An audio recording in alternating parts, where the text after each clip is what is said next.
Why is it important for a doctor to have accurate, complete, and thorough records? You want to know the answer to that? Come join me. Hi, I'm Gerry Oginski. I'm a New York medical malpractice and personal injury trial attorney practicing law here in the state of New York.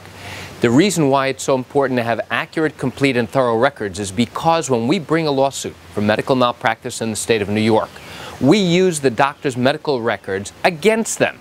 And why do we do that? Because they are the people in the best position to know exactly what happened.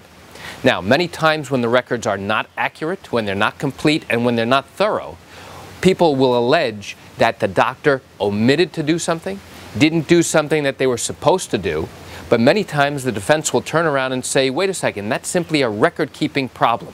The doctor did all those things you're claiming he didn't, but he simply did not record that.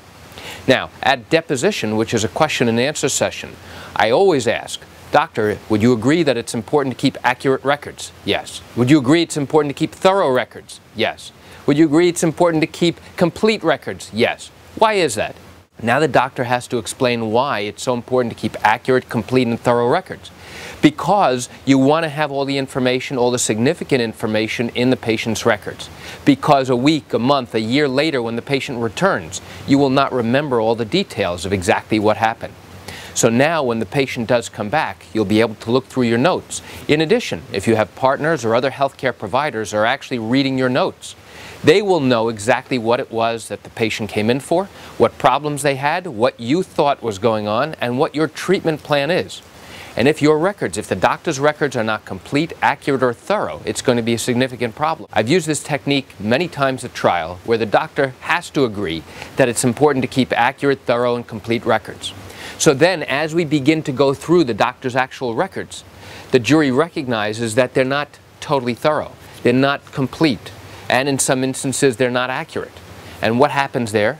The doctor, by his own admission, has indicated that he should have complete records and accurate records, and going through his notes he realizes that he does not. So why do I tell you this information? I tell you this just to give you an insight and a little bit of an understanding about what happens during the litigation process in a medical malpractice case here in the state of New York. Chances are you're watching this, you have questions or concerns about your particular matter. What I want you to do is pick up the phone and call me if you have legal questions. I answer questions like yours every single day, and I'd be happy to answer yours. You can reach me at 516-487-8207 or by email at lawmed10@yahoo.com. I'm Gerry Oginski here in New York. Thanks for watching.